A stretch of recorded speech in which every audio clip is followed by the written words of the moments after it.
What's good, YouTube? Back with another one. Before we get into it, make sure you guys hit that like, hit that share, hit that subscribe button. Make sure you guys go subscribe to the new channel. I'm gonna be posting all the Instagram live videos as well as doing video reactions. So if you're not already tapped in, make sure you guys go tap in right now. Link will be in the description box. But let's get right into it.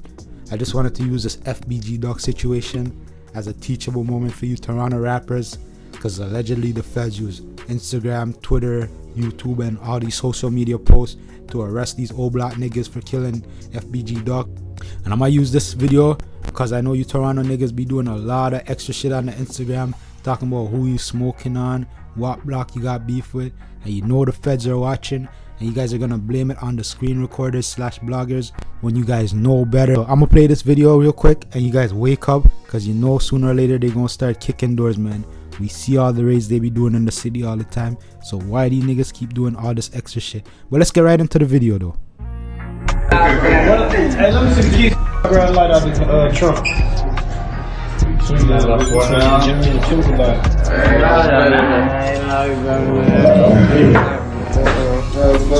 Real BB, stupid man. You know?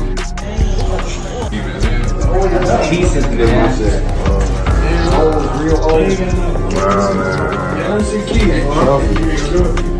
You get trophy like that, man. That's how that bitch like a baby. Thoughts on him? Like, did you know him? Who that? Did you know him before? Like everything? Like that. I don't know. Okay. All I know, don't say that shit about Troy or rest in peace. Duck. Okay, so you got anything about FBG Duck? You know what I'm saying? You don't say shit about Troy. That's it. Don't say shit about Troy. Get that guy over there. Whatever, you know me. Come on, man. Don't do that. Don't do that. You know I know that. Stop playing. Stop playing. Don't do that. Stop playing. Talk to somebody else today.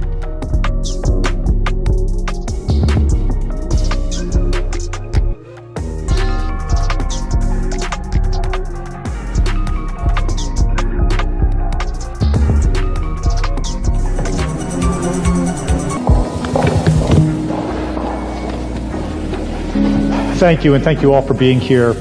We are here today to announce charges in a federal indictment that was unsealed this morning, which charged 5 individuals with federal crimes relating to the August 4th, 2020 murder of Chicago rapper Carlton Weekly, who's also known as FBG Duck. Charges also relate to the shooting of 2 other individuals during that same attack. The indictment charges 5 individuals with an offense that's known as violent crime and aid of racketeering offenses, commonly known as VICAR. The 5 individuals charged are Charles Liggins, Kenneth Roberson, Carlos Offord, Christopher Thomas, and Marcus Smart. And more specifically, that indictment alleges that these 5 individuals were members or associates of the O Block Street Gang, which is the racketeering enterprise that's alleged in the indictment. And the indictment further alleges that these individuals murdered Mr. Weekly as part of their effort to maintain or increase their position in the O Block. The indictment also alleges that the O Block Street Gang sought to promote and enhance the enterprise and the enterprise's members and associates' activities in various ways, to include publicly claiming responsibility for acts of violence committed by the enterprise, taunting rival gang members, and also alleges that the O Block enterprise sought to increase its status through the use of social media platforms and music. In addition to this, the first count, which involves the murder, the indictment also charges the defendants with conspiracy to commit that murder, various assault offenses related to the same shooting incident, as well as firearms offenses related to discharging those firearms during and in relation to those federal crimes of violence. I would like to thank our law enforcement partners for their outstanding work that allowed us to bring these charges, most notably the Federal Bureau of Investigation and Chicago Police Department. Outstanding work by these individuals. We also received important assistance from the Cook County State's Attorney's Office in this case. But generally speaking, what's happening on social media in what's happening in music videos that are on YouTube, particularly in the drill rap genre, it shows you what's happening in the city.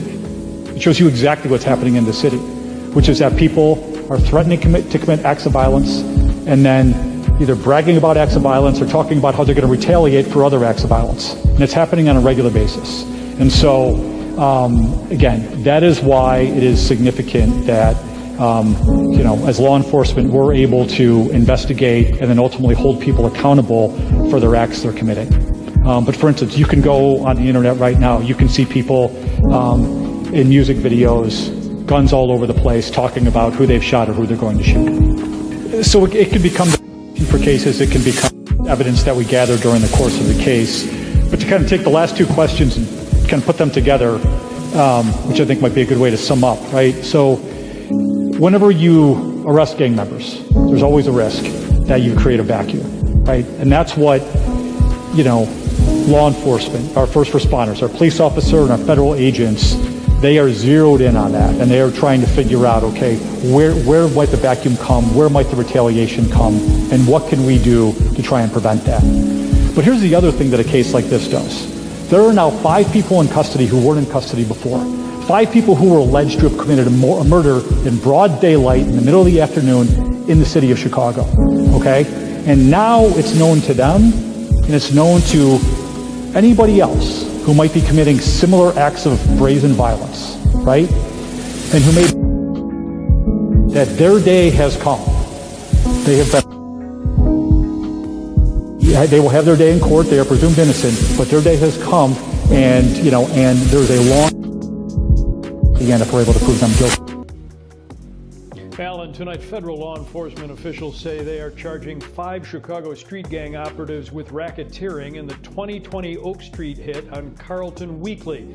The rapper, known as FBG Duck, was said to be shopping for a birthday present for his son when he was cut down in a mob-style attack. And now the feds are using a law first aimed at mobsters to prosecute the 5. On August 4th, 2020, it looked like an old-time outfit attack here on Chicago's Oak Street. 2 attack cars, 4 shooters, and a hail of bullets. But the target wasn't a 1930s gangster. He was a new millennium rapper, FBG Duck. Investigators say he was a gang member whose videos had irked members of a rival gang, 5 of whom tonight stand charged with his killing under the RICO statute, Racketeer Influenced and Corrupt Organizations Act, that in 1970 was created to help dismantle traditional organized crime, aka the mob. The reason why it's charged federally is because we were able to establish evidence to indicate that there was a racketeering enterprise here that was involved, and this murder was done in furtherance of that. We are going after gangs in this city.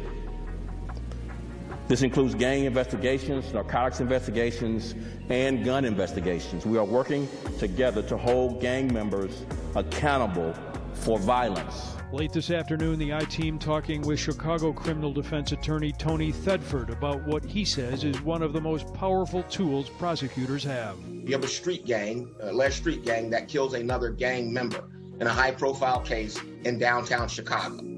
So my belief is that the response is the harshest response possible once they find suspects and charge them.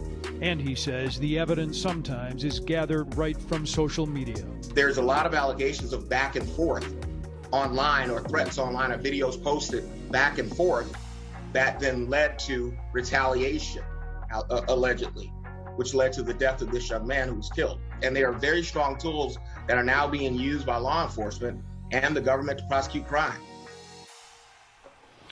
Thedford says for the government, one benefit of a racketeering conspiracy case is that prosecutors don't have to prove each and every individual act. They must only prove defendants' participation in the organization. In this RICO case, a street gang that allegedly gunned down a rival and a rapper in one of Chicago's most exclusive shopping districts.